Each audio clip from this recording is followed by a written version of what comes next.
Hi guys, it's Lisa. Today I'm going to show you how to make crepe paper trim. I've moved my sewing machine over to the window seat in hopes that the light will be a little better. I don't keep my sewing machine in my craft room. It's usually living on my dining room table. And my cat's not real happy with me because she likes this window seat. Let me see, I'll show you. Kitty.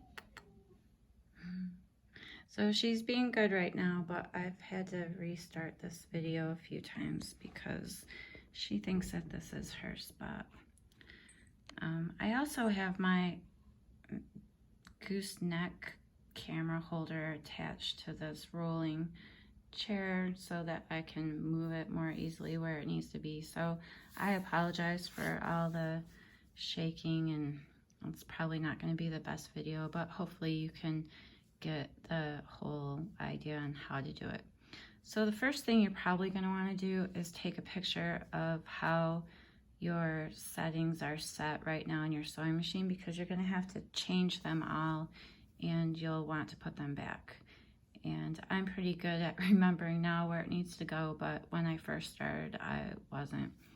So the first knob that you're going to change is this knob, and it is the knob for the length of your stitch. So when you're sewing material, you want your stitch to be pretty close together, but when you're sewing crepe paper trim, you want your stitch to be a lot longer. So you're going to turn that, and I just put mine on 4 because I don't really know what that S is for. My old sewing machine had a lot more numbers, so if yours has more numbers, you just want to turn it up so your stitch is as long as it can be, and you may have to adjust it and play with it, but mine works right there. And the next knob on my machine is whether you want a straight stitch or the zigzag stitch, and you just want it to be on a straight stitch, and that's what mine is set on. The next knob is this little red one, and this is your tension, and I usually keep mine at 3 when I'm sewing material, but for this you want to turn it up because you don't want it to be such a tight stitch. And mine only goes to 9, and that's what I'm going to put it on. Let's see if I can move you down without making you all dizzy.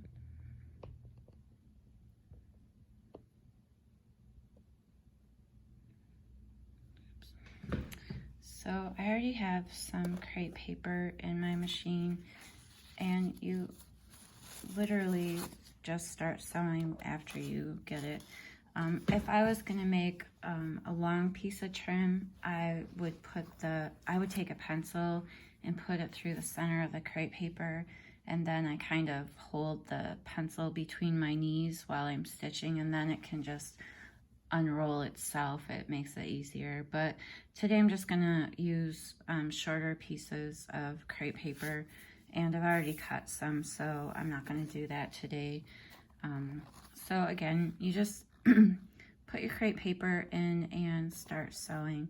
And I like to try and keep it straight, although it might be a little hard for me while filming. So I'm just going to start sewing.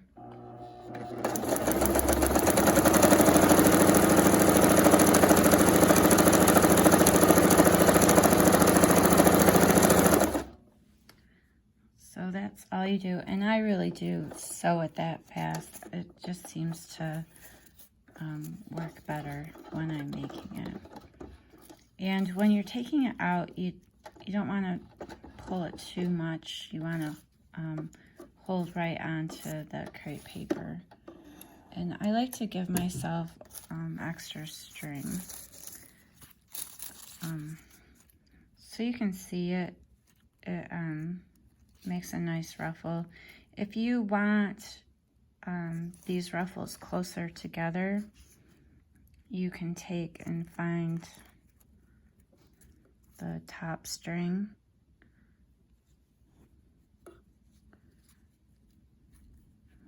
Yep, that's the top one. So you can take the top one and hold it tight, and then push your crepe paper up. And that will give you a ruffle that's got it closer together.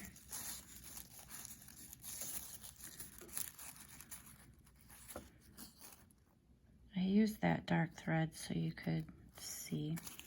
So you can also double your crepe paper. And, oops, sorry. I only brought up one color, but you can use 2 colors, you could use 3 colors, and I'll just stitch this one up real quick.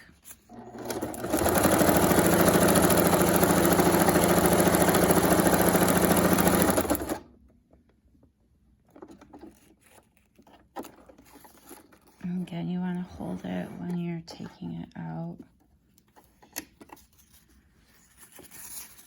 So here I have 2 pieces, and you can pull it apart and you know, give it a little more dimension. And again, you can hold the top string if you left yourself much room, and you can make that a tighter ruffle. And you can also put tulle on it. So here I have a piece of tulle and a piece of crepe paper, and I just center them up.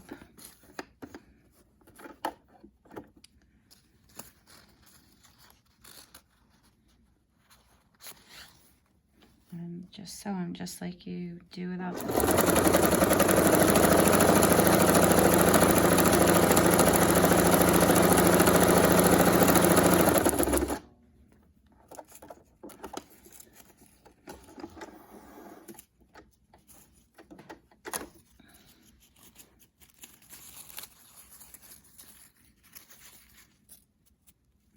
there you have your trim with tulle, and you can again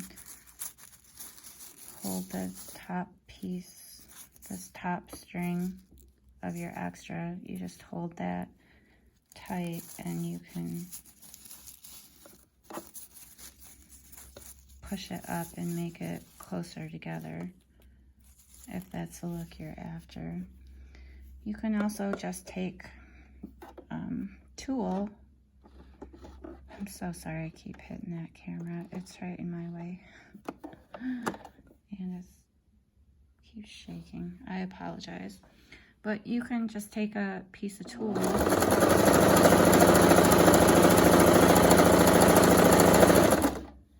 and make tulle trim.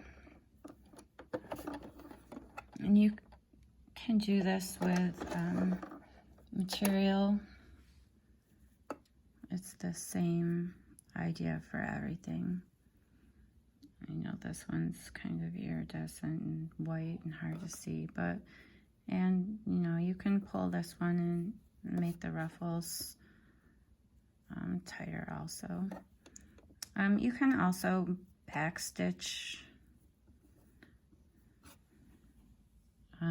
when you start. I don't usually, sometimes I usually forget, honestly, but sometimes I'll backstitch where I start, but I don't on the bottom, so that when I'm using it, if I want to pull it tighter and make a tighter ruffle, I can do that.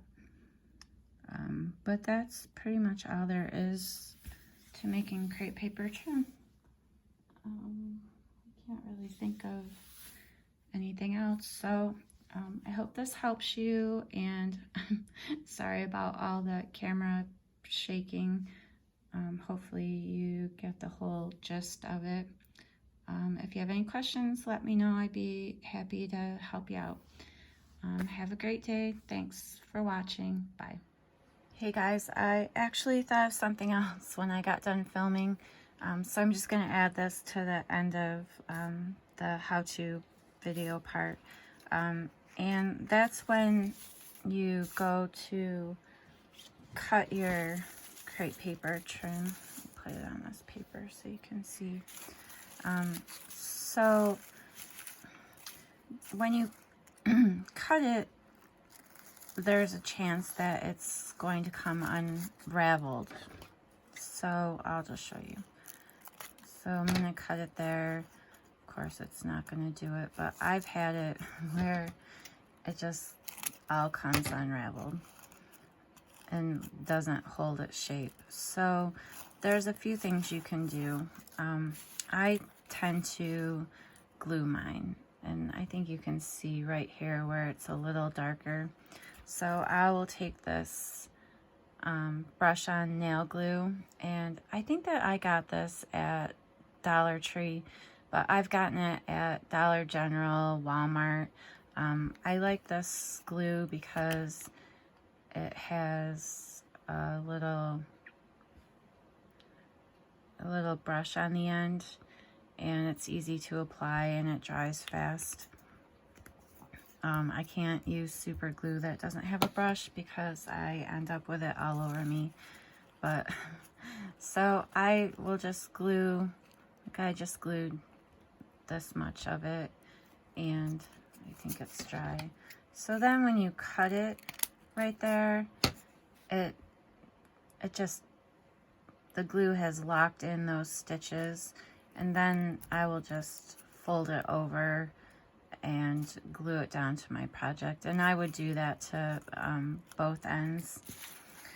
And you can also,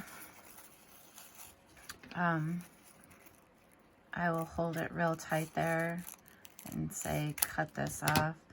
And I would normally have my hot glue gun plugged in, and I would just put a little bit of hot glue right here and then fold it over where I was holding it.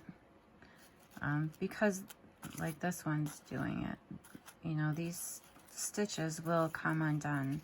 So you can cut it and pull it out like that, and then put a little hot glue there and fold it over, and then that will hold the stitches in place. And then I would do the same to this end. I would figure out how long I wanted it. If I wanted it to just come to there, I just snip it while I'm holding it so that the stitch can't come out like that. And if it does, I just trim it off. But then I just put a little glue, hot glue on it, and fold it over, and that will, I'm not even in frame, sorry. And put a little hot glue on it and fold it over, and that will keep your trim together. So I just wanted to mention that as well. Again, thanks for watching. Have a great day. Bye.